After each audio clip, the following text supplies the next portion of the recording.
আসসালামু আলাইকুম। আমি মোহাম্মদ শামিউর রহমান ট্রেডিং বাংলাদেশ থেকে। আশা করি সবাই ভালো আছেন। ১ম এই বলতে চাই ট্রেডিং বাংলাদেশ ছোট পরিসরে ২ টি কার্যক্রমের সাথে যুক্ত আছে। একটি অনলাইন ওয়ার্কশপ সার্ভিস, অন্যটি স্টক সাজেশন। দুটোই নামমাত্র মূল্যে পেইড সার্ভিস। ২ ঘন্টার মাত্র ২ টি সেশনের মাধ্যমে এই ওয়ার্কশপটি ডিজাইন করা হয়েছে। স্টক প্রাইসের বেসিক ক্যারেক্টারিস্টিক্স এবং কিছু ইফেক্টিভ স্ট্র্যাটেজির কম্বিনেশন করে এই ওয়ার্কশপগুলো ডিজাইন করা। নতুন কিংবা পুরাতন যেকোনো ধরনের বিনিয়োগকারী এই ওয়ার্কশপে অ্যাটেন্ড করতে পারবেন। যারা প্র্যাকটিক্যালি ট্রেডিংটা হাতে কলমে শিখে রেগুলার ইনকাম জেনারেট করতে চান, তারা চাইলে ট্রেডিং বাংলাদেশের এই ওয়ার্কশপ কার্যক্রমে যুক্ত হতে পারেন। এর বাইরে যারা চাকরি, ব্যবসা কিংবা অন্য যেকোনো ধরনের কাজের জন্য রেগুলার এই মার্কেটটা ফলো করতে পারেন না, কিন্তু স্টক মার্কেটের সাথে কানেক্ট থাকতে চান, তারা চাইলে ট্রেডিং বাংলাদেশের স্টক সাজেশন সার্ভিসটা অ্যাভেইল করতে পারেন। এর বাইরে এই চ্যানেলে ট্রেডিং বেসিক্স নামে একটি প্লেলিস্ট রয়েছে। এটি মূলত ট্রেডিং শেখার প্লেলিস্ট। ক্যান্ডেলস্টিক এবং এর বিভিন্ন প্যাটার্ন, বিভিন্ন effective strategy, for example moving average trading strategy, upswing এর বিভিন্ন ফেজ এবং এই ফেজে ট্রেড প্ল্যান করার কোনো স্কোপ আছে কিনা, কিংবা বাউন্স ব্যাক ক্যান্ডেলগুলো কেমন হতে পারে, এসব সহ ট্রেডিং সংক্রান্ত বিভিন্ন বিষয়ের উপর ভিডিও দেয়া আছে। যে যেখানে আছেন সেখান থেকেই ট্রেডিং বেসিক্স প্লেলিস্টটি ফলো করে ট্রেডিং সম্পর্কে আইডিয়া নিতে পারেন। আলোচনার শুরুতে যদি ইন্ডেক্সটা নিয়ে বলতে চাই, গতকাল যেমন একটা আইডিয়া করতেছিলাম যে এই জায়গাটাও একটা রেজিস্ট্যান্স জোন হতে পারে।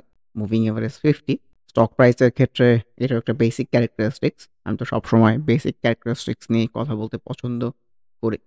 যেকোনো কিছুর বেসিক্সে যদি আপনি স্ট্রং থাকেন, সো সেখান থেকে খুব ভালো না হলেও বড় কোনো ক্ষতি হবে না, এটা ফর শিওর। ক্যান্ডেল ওয়াইজও সেলসিনো টাইপে এসছে।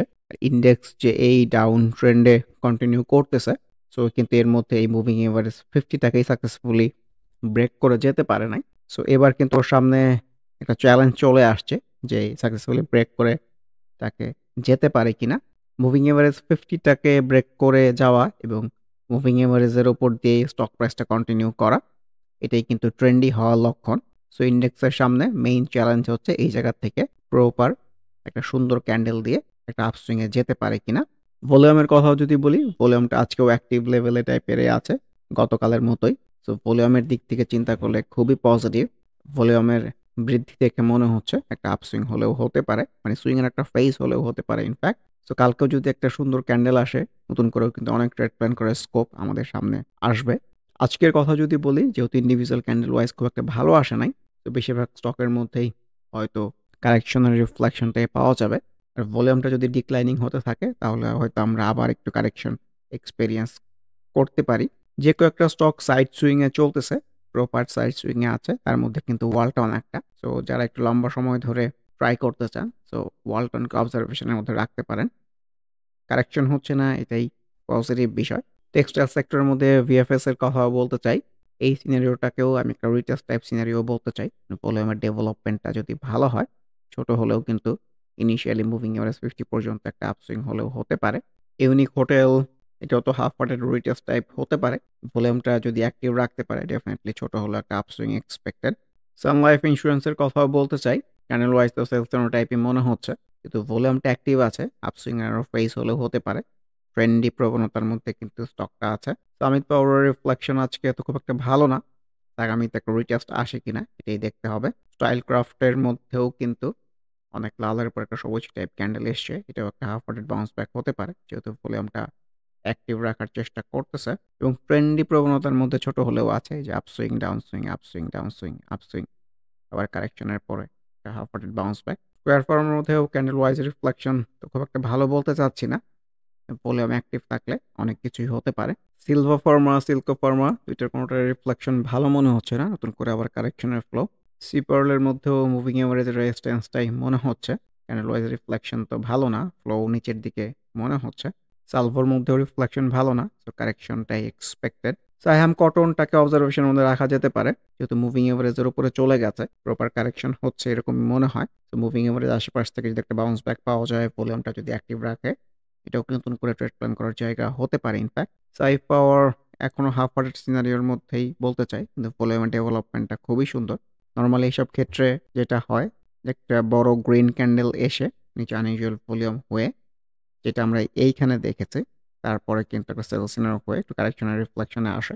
ইন জেনারেল কেসেসের কথা বলছি, সো দেখা যাক যে এই ক্ষেত্রে আসলে কেমনভাবে স্টকটা রিফ্লেক্টেড হয়। আবার আগামীকাল থেকেও যদি ভলিউম ডিক্লাইনিং হতে থাকে তাহলে কিন্তু প্রপার কারেকশন এর রিফ্লেকশন চলে আসতে পারে। রূপালী লাইফ প্রিভিয়াস সুইং এর টপ এইসব জায়গা থেকে রেজিস্ট্যান্স পেয়েছে। এখানে একবার পেয়েছিল, এখানে একবার, এখানে একবার। সো এইরকম ক্ষেত্রে তো বড় একটা কারেকশন এক্সপেক্টেড হয়। দেখা যাক। রবির মধ্যে চিকন ক্যান্ডেলস্টিকের উপরে অনেক বড় উইক, ভলিউমটাও আনইউজুয়াল হতে পারে। সো একটা সেল সিনারি হয়ে কারেকশন এক্সপেক্টেড, এরকম সিনারিওতে ভাবাটাই ওয়াইজ। রোয়েনাটা মুভিং এভারেজ 50 এই রেজিস্ট্যান্স জোনের সামনে দাঁড়িয়ে আছে। এটাকে ব্রেক করতে পারলে ভালো করার সক্ষমতা সৃষ্টি করতে পারে। রিলায়েন্স ওয়ান তো বাজেভাবে রিফ্লেক্টেড হচ্ছে। গতকালে যেমন একটা আইডিয়া করতেছিলাম, ক্যান্ডেলস্টিকের উপরে উইক চলে আসছে। সো এখন কিন্তু এই ডাউন ট্রেন্ডি ফ্লোতেই ওকে ভাবতে হবে। আরেকটা সিরামিক আগামী দিন একটা রিটেস্ট টাইপ সিনারিও আসে কিনা এটি অবজারভেশনের মধ্যে রাখতে হবে। আজকের রিফ্লেকশন অতটা ভালো পাওয়া যায় নাই। পাওয়ার গ্রেড আজকে ভালো করলেও ভলিউমের প্রেক্ষাপটটাও কনসিডারেশনের মধ্যে রাখতে হবে। ভলিউম যদি ডেভেলপ করতে পারে ডেফিনেটলি সুইংটা কিন্তু আরো উপরের দিকে যেতে পারবে। সো এটাকেও আমি একটা ট্রেন্ডি প্রবণতাই বলতে চাই। এই যে আপ সুইং, একটু সাইড সুইং এসে আবার একটা আপ সুইং, আবার একটু কারেকশনে এসে আবার উপরের দিকে যাওয়ার রিফ্লেকশন। সো অবজারভেশনের মধ্যে রাখা যেতে পারে। পিপলস রিফ্লেকশন তো ভালো না। প্রাইসটা ফল করতেছে, বড়, বড় ভলিউমে ফল করতেছে। সো প্রপার ডাউন সুইং এর রিফ্লেকশনই ভাবা উচিত। যদি না আমরা আগামীতে কোনো একটা রিটেস্ট পাই। অরিয়েন্টেশন যেমন এক্সপেকটেশন রেখেছিলাম, মার্কেট কিন্তু অলমোস্ট সেই টাইপেরই বিহেভ করেছে। আনইউজুয়াল ভলিউমের রিফ্লেকশনটাই পাওয়া গেছে। সো মোস্ট এক্সপেক্টেড তো কারেকশন। সামহাউ ভলিউম ডেভেলপ করলে এখান থেকে উপরে যেতে পারে। সবসময় যেটা মেনশন করি যে আসলে সুইং এর শেষের দিকে মুভিং এভারেজ থেকে দূরে ট্রেড প্ল্যান করাটা কখনোই ওয়াইজ না। কারণ কেনাটা যদি ভুল হয়ে যায় সেটা রিকভারি করাটা ডিফিকাল্ট হয়ে যায় ট্রেডিং এর প্রেক্ষাপট থেকে। ওয়াইম্যাক্স যদিও প্রিভিয়াস সুইং টপের রেজিস্ট্যান্স এর আশেপাশেই কিন্তু দাঁড়িয়ে আছে। ক্যান্ডেল ওয়াইজও কিন্তু খুব একটা ভালো সিনারিও যে এসছে এটাও বলতে চাচ্ছি না। অলরেডি এটাকেও যদি রিটেস্ট বলি, রিটেস্টের পর থেকে কিন্তু ছোট হলেও একটা আপসুইং হয়েছে। ভলিউমটা খুবই সুন্দর অ্যাক্টিভ আছে। এটা খুবই পজিটিভ বিষয়। সেরকম ভলিউমের অ্যাক্টিভিটি থাকলে আরেকটা আপসুইং এর ফেজ হওয়া তো এক্সপেক্টেড। তো এখন যে জায়গাটা এসে দাঁড়িয়ে আছে, তো জায়গাটা কিন্তু একটা রেজিস্ট্যান্স পয়েন্ট, এটাকেও মাথায় রাখতে হবে। ওএএল সেন্টার ফর মাবিডি থাই কেপিপিএল যারা লম্বা সময়ে রাখতে চান এবং অল্প, অল্প করে ইনভেস্টমেন্টে যেতে চান, আমার কাছে মনে হয় এগুলাতে এইভাবে চিন্তা করে দেখতে পারেন। প্রপার কারেকশন হচ্ছে না। সাইড সুইং মেইনটেইন করেই চলার চেষ্টা করতেছে। অল্প, অল্প তো অল্প, অল্প কোয়ান্টিটি করে তো ডেফিনিটলি কালেকশন ফেজে রাখা যেতে পারে। রিজার্ভ ব্যাংক গতকালের এক্সপেকটেশন অনুযায়ী কিন্তু কারেকশনের ফ্লোতেই আছে।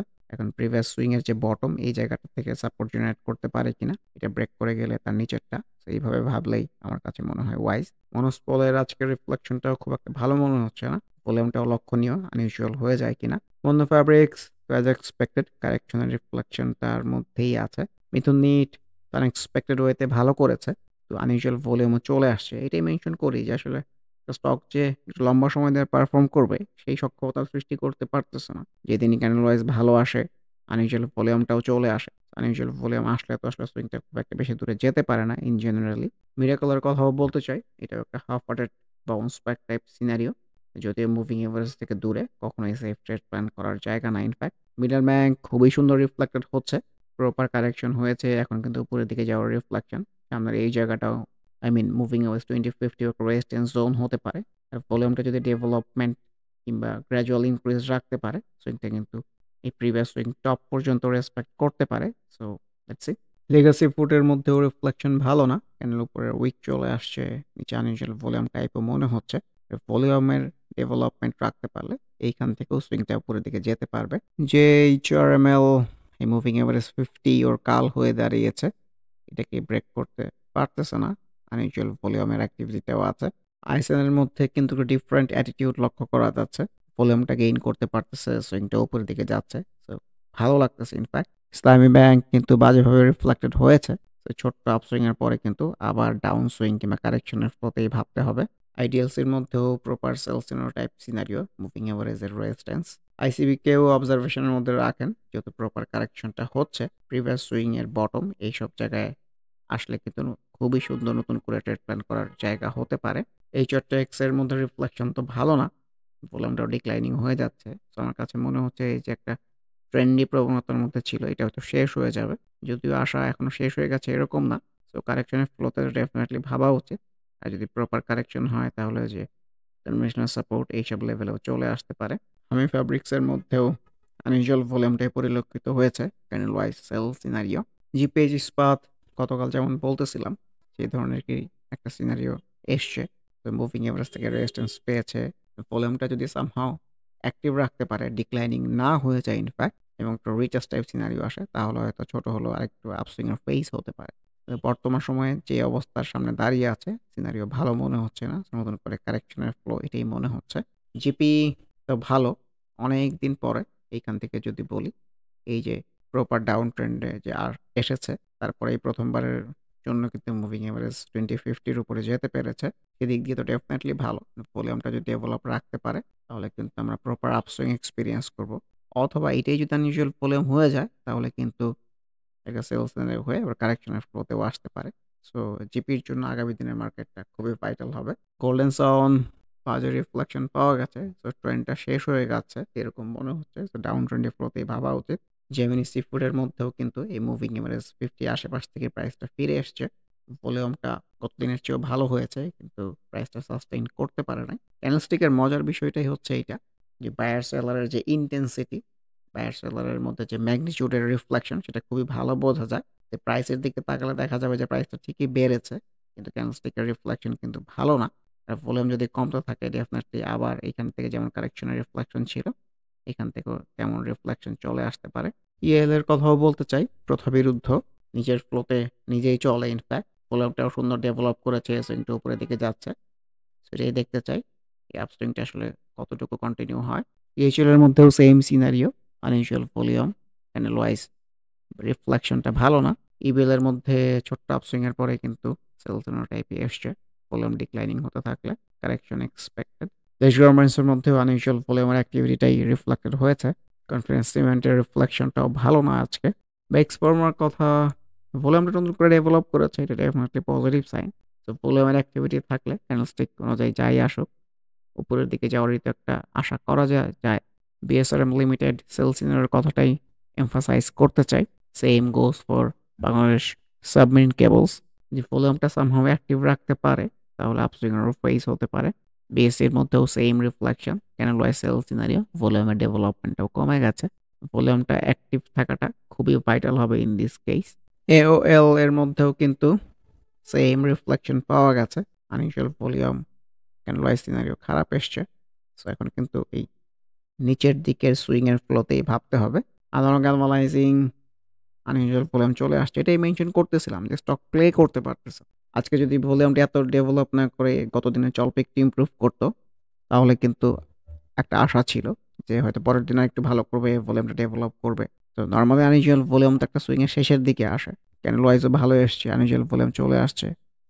সো এখান থেকে এক্সপেক্টেড হয় যে কালকের ক্যান্ডেলটা ভালো আসবে না, ভলিউমটা ডিক্লাইনিং হবে। তারপরে কিন্তু নতুন করে কারেকশনের ফ্লোতেই ভাবতে হবে। মানে এগুলো একদম বেসিক্স। এখন এই বেসিক্স এর মধ্যে থাকে কিনা এটাই দেখতে চাই। আর হাস্টেক্স চার্টে কিন্তু আবার সবুজ আসতেছে। আজকের ক্যান্ডেলটা ভালো। নতুন করে ভলিউম ডেভেলপ করতে পারছে। এদিক দিয়ে তো ডেফিনেটলি ভালো। তো অবজারভেশনের মধ্যে রাখা যেতে পারে। এআইএল ভলিউমটা যেহেতু অ্যাক্টিভ রেখেছে, সুইংটা উপরে গেলেও যেতে পারে। কিন্তু এটাও কিন্তু একটা resistance zone. Stock price moving average থেকে রেজিস্ট্যান্স পায়। অ্যাকমি ল্যাবের কথাও বলতে চাই। এই আপসুইং এর প্রেক্ষাপট থেকে চিন্তা করলে ডেফিনেটলি তো সেল সিনারিও টাইপে এসছে। তো ভলিউমটা যদি অ্যাক্টিভ রাখতে পারে সুইং এর আরো ফেজও কিন্তু এক্সপেক্টেড। সো অবজারভেশনের মধ্যে রাখতে পারেন। পরিশেষে ইন্ডেক্সের 3 মিনিটের চার্টটা যদি দেখতে চাই, শেষের অংশে কিন্তু প্রপার ডাউন ট্রেন্ডি ফ্লোর মধ্যেই ছিল। সো মোমেন্টাম কিন্তু ডেফিনেটলি সেলারের কাছে। তো আজকে সেলারের কাছে মোমেন্টাম, ইট মিনস কালকেও সেলারের কাছে মোমেন্টাম থাকতে পারে যদি কোনো proper bounce back type scenario না আসে। ইন্ডেক্সের মধ্যে ঊর্ধ্বমুখী প্রবণতা অব্যাহত থাকবে এই ধরনের আশাবাদ ব্যক্ত করে আজকের ডিসকাশনটি শেষ করতে চাচ্ছি। আবারও মনে করিয়ে দিতে চাই যারা নামমাত্র মূল্যে প্র্যাকটিক্যাল ওয়েতে ট্রেডিংটা হাতে কলমে শিখে রেগুলার ইনকাম জেনারেট করতে চান তারা ওয়ার্কশপ অ্যাটেন্ড করতে পারেন। এর বাইরে এই চ্যানেলের ট্রেডিং বেসিক্স প্লেলিস্টের ভিডিওগুলো দেখে যে যেখানে আছেন সেখান থেকে ট্রেডিং সম্পর্কে আইডিয়া নিতে পারেন। এর বাইরে স্টক সাজেশন কার্যক্রমেও যুক্ত হতে পারেন। সবাই ভালো থাকবেন। আল্লাহ হাফেজ। Happy trading. This is Shamir Rahman signing off from today's episode.